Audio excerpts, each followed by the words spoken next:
BD here, welcome back to the channel, and in this video we are going to talk about why the Batman is not seen or even mentioned or referenced in the Penguin. There are theories about where he is, there's one major problem based on where he isn't, and this series really seems to set a story up that leads directly into the beginning of the Batman Part 2. So go ahead and subscribe to the channel because we flew past 30,000 subscribers. That means the absolute world to me. I say it in every video, and let's jump in. First of all, this show has done a phenomenal job of not needing Batman at all to be amazing. The writing, the cinematography, and the enriching of the gritty, awful world of Gotham without Batman needed to be on screen is so impressive. Last we saw Batman, he was saving people from the floods of Gotham and riding off on his bike. Some could argue he is recovering from getting shot, but I like the ideas from a few commenters on the channel here. Like, look at what Dirty Butt Steve 2787, what a name. But this is what he had to say. I think Batman at this point is concentrating on being Bruce Wayne. I think he realizes that after the event of the Batman, he's using his wealth and influence to help those that have been affected by the flood. I'm sure he knows that there are still criminals running amok, but at this point, the people that are in need are a more pressing issue. I do like the idea that Bruce Wayne is out helping everyday people, but also, if we're honest, Oz has done more to help the everyday people of Crown Point than Batman has, and that's not even close. Then you have STAT89's take. Batman was probably fixing the Batcave as the flood might have destroyed it and his other gadgets, probably fixing that while multitasking and helping the city as Bruce Wayne post-flood. Personally, I think it's some sort of combination of these ideas, but the prevailing thing is that Bruce Wayne is more present going into the Batman 2. Bruce Wayne was pretty much non-existent in the Batman 1. He was kind of pushed down and suppressed by Bruce as he took on the vengeance persona of Batman, and I think we're going to see Bruce starting to emerge more and more as we go further into this trilogy.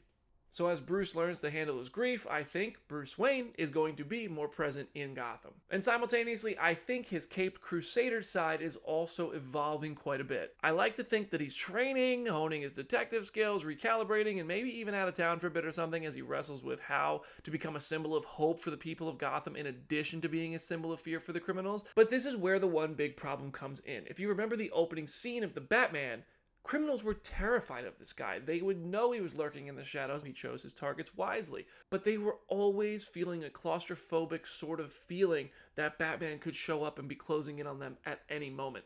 There's none of that in the Penguin, and these criminals are absolutely running amok. And now that said, I'm going to contradict my own complaint by complimenting the Penguin because I can't help myself but defend this show. The Penguin, Oz Cobb, is such a narcissistic freak that I do think there's a chance he just lives in denial of the threat of the Batman. I mean, he did have a run-in with Batman. He said, "I got you," when he outran him in that car chase and then ultimately lost the car chase. But I think that Oz is so full of himself and so high on his own efforts and abilities, higher than he really should be, but he's done well so far, that he might be in denial of Batman even being a threat to him. In fact, he might think that if Batman had him on the radar, that it's a compliment. But if I'm totally honest, I still just can't make sense of why none of these criminals doing awful things, selling drops, killing people, causing explosions, are not afraid of Batman showing up and punching their teeth in.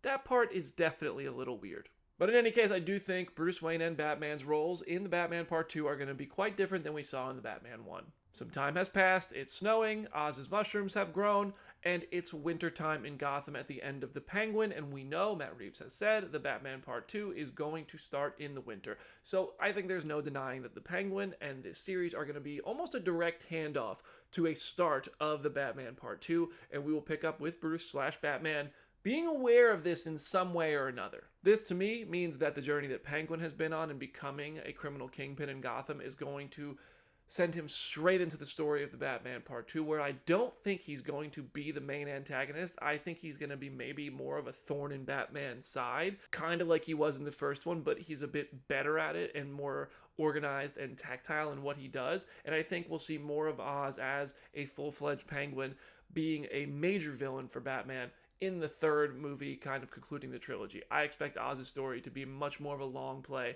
now that we really get to know him in this series after being introduced to him in the first Batman movie. And I also think Oz Cobb is going to be quite an adversary to Bruce Wayne. Like, I think you're going to have the Penguin and you're going to have Batman and you're going to have Oz Cobb and you're going to have Bruce Wayne.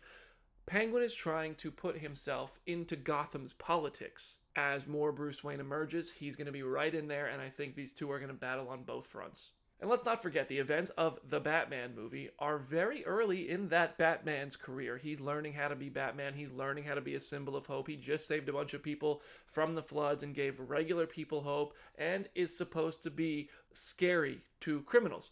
We'll see if he can keep up the fear in the criminals and see if he can keep up the hope for the civilians, and how the emergence of Bruce Wayne is going to factor into that. I would have absolutely liked to see more of Bruce or Batman or anything relating to the Caped Crusader having a presence in the Penguin at all. But I can't really fault the Penguin for that too harshly, because I think that this show, it's just amazing. It's phenomenal. I think that Batman's absence is glaring if you're a comic book fan like a lot of us are, but if you're paying attention to the Penguin for just what it is, it's still a fantastic show that isn't suffering from Batman's absence. I think the lore of Batman himself and the legend of Pattinson's Bat and the gravity with which he moves through Gotham suffers a bit, but this show itself, I can't say that it does. Where do you think the Batman is during the events of the Penguin? Do you think Bruce Wayne is starting to emerge? Share your thoughts in the comment section and let me know if Batman's absence from the Penguin is hindering your viewing experience with this series at all. Go ahead and subscribe to the channel, because I'll be doing more videos. We'll have Renzi Feliz live on an episode of Phase Hero right here on the channel, and we'll have interviews and all kinds of stuff coming to it. So thank you so much in advance. I'm BD. I'll see you in the next video.